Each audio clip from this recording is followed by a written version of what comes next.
Selam dostlar. Sizlerle birlikte bazı tabuları yıka yıka devam ettiğimiz videoların bir tanesine daha hoş geldiniz. Bu videoda kompost hazırlığı sırasında kompostun içerisine konulmaması, hatta kesinlikle konulmaması gereken bazı malzemeleri kesinlikle kullanmayın diye verilen tavsiyelerin ne kadar doğru, ne kadar yanlış olduğunu görmeye çalışacağız. Kompostun içerisine konulmaması gereken malzeme diye bir malzeme yok. Bütün organik maddeleri kompostlama şansınız var. Ancak belli malzemeleri kompostlarken belli şartları oluşturmanız lazım. Bu şartları oluşturmazsanız bazı sıkıntılar çekebilirsiniz. Mesela kompostunuzun içerisine hayvan kemiklerini kesinlikle koymayın denir. Görüntülerde bir üniversitenin çalışmasını görüyorsunuz. Geyik kafasını hatta boynuzlarıyla birlikte kompost yapıyorlar. Yani yanlış anlamadınız. Tavuk kemiklerinden bahsetmiyoruz. Geyik kafasını komple nasıl kompost yapabileceğinizi anlatıyorlar. Buradaki ince ayrıntı ne?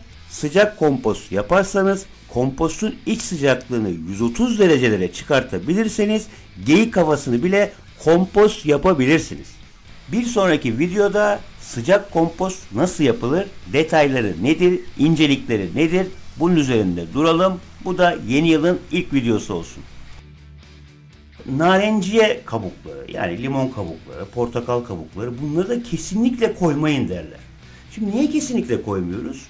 Verebildikleri tek yanıt asitik değerleri fazla olduğu için bu tarz malzemeleri kompostun içerisine koyarsanız asit çok yükselirmiş. Bu nedenle de kompostunuz olmazmış. Şimdi burada yanıldıkları en büyük nokta şu. Birincisi kompostun içerisinde yaklaşık 5 kademede diyelim 5 kademe içerisinde sürekli belli organizmalar girer ve çıkarlar. Bu organizmaların çalışması için kompostun içerisindeki yine o mikroorganizmalar belli pH derecelerine çekerler, azaltırlar veya yükseltirler.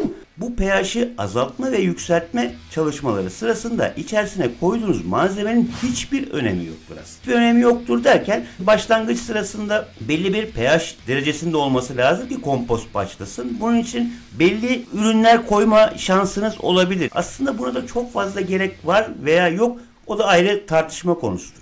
Belli bir kompost başlangıcı yaptığınız zaman onun içerisindeki oluşan mikroorganizmalar zaten kompostlaşma pH'ine çekecektir onu. Daha kompost başlarken bu narenciye kabukları zaten parçalanmış durumda değildir. İçin bir dönüşüme tabi tutulmadıkları için içerisindeki asit oranları çok da ortamdaki pH'i etkileyebilecek bir durumu yoktur. İşte belki diyeceksiniz ki bunlar çözündüğü zaman o zaman asit değeri yüksek bir kompost oluşmaya başlar. Bu sıkıntı yaratmaz mı bize? Ben tekrar söylüyorum. Mikroorganizmaların gücünü yadsımayın.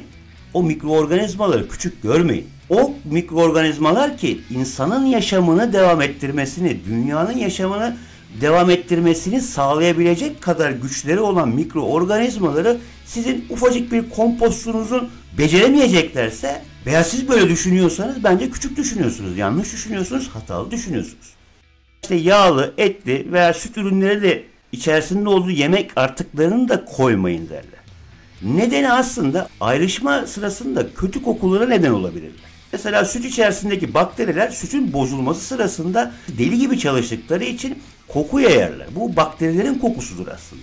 Başka da bir sıkıntısı yoktur. Sadece bir kötü koku vardır. Kötü bir malzeme yoktur onun içerisinde. Şimdi süt ürünleri veyahut da yağlı ürünleri, etli ürünleri, bunun kokuları belli hayvanları da buraya çekeceği için, mesela fareleri falan buraya çekeceği için kompostunuzu bozabilirler. Sıkıntı yaratabilirler bunlar size. Ama illa da ben yağlı yemeklerimi, işte etli yemeklerimi, sütlü ürünlerimi kompost yapmak istiyorum diyorsanız bir çukur açarsınız. Kompostunuzu burada başlatırsınız.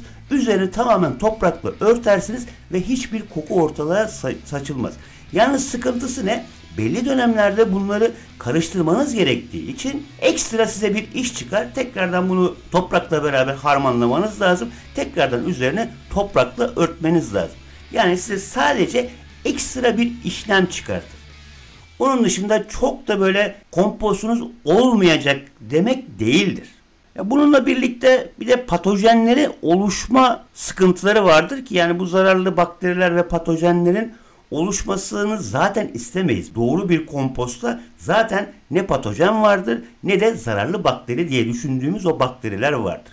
Kompost içerisindeki bakteriler bunları tamamen öldürdüğü için geriye bunlardan eser kalmaz. Burada şunu söyleyebilirler, yani soğuk kompost yapacaksanız bunlar size büyük sıkıntı çıkartır. Çünkü soğuk kompostla belli derecelere kadar ısınabileceği için kompost oluşturduğu patojenleri ayıklayabilmesi, öldürebilmesi çok da mümkün olmaz. Fakat ben sıcak kompost yapıyorsam derecelerim çok yükseklere çıkacağı için, hatta elinizi soktuğunuz zaman elinizin bile yanabilecek sıcaklıklara ulaştığı için bu patojenlerden geriye hiçbir şey kalmayacaktır.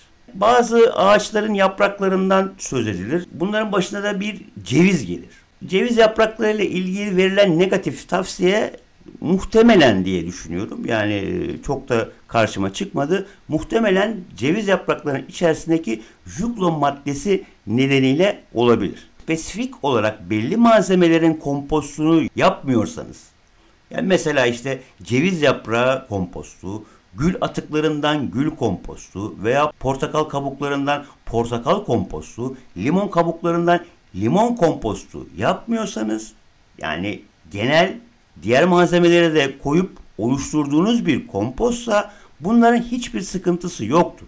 Ceviz yaprağına geri dönecek olursak, içindeki juglon bitkilere toksite oluşturan bir madde olduğu için sadece biraz daha uzun bir süre, yani mesela işte 3 ayda değil de 3,5 ayda, 4 ayda kompostumuzu bekletirsek juglonun da hiçbir etkisi kalmayacaktır. Şu an kış içerisindeyiz.